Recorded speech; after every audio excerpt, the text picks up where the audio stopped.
বিসমিল্লাহির রহমানির রহিম। যার ভালো লাগছে সে গ্রহণ করছে, না লাগছে কেটে যাচ্ছে। কারণ হক হচ্ছে চূড়ান্ত কঠোর কষ্টদায়ক। হক একটা সত্য, হৃদয়ে আঘাত আনবে, কিন্তু পরবর্তীতে এটা কাজ করবে অ্যান্টিবায়োটিকের মতো। তো যারা আজকে বেনামাজিকে মুসলিম বলে স্বীকৃতি দিয়ে তাদের জানাজা পড়াচ্ছে, তাদেরকে মুসলমান কবরস্থানে দাফন করাচ্ছে, তারা তো সমাজের প্রিয়।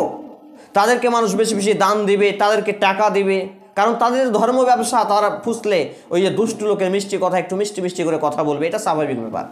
কিন্তু যে বা যারাই দেখবেন আপনি, আমি নাম নিচ্ছি না, বড় বড় আলেম যারা আছেন তাদের এখনও বাড়িঘর ঠিক নেই। মাসে 20 দিন 25 দিন 30 দিন পর্যন্ত প্রোগ্রাম করেছেন, জালসা করেছেন, কোনো মানুষ পথ খরচা দেয়নি, গাড়ির ভাড়া পর্যন্ত দেয়নি। তাহলে যারা প্রকৃত অর্থে ভালো আলেম, তারা দুনিয়া নিয়ে মেতে থাকে না, তারা দুনিয়া অর্জনের প্রচেষ্টাও করে না এবং দুনিয়াকে প্রাধান্য দেয় না। কে তাকে ভালোবাসলো, কে পছন্দ করলো, কে তার কাছে এলো, কে গেল, এইগুলো নিয়ে তারা মাথা ব্যথা করে না।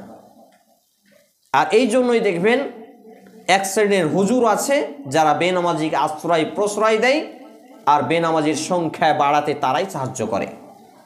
আলহামদুলিল্লাহি রাব্বিল আলামিন।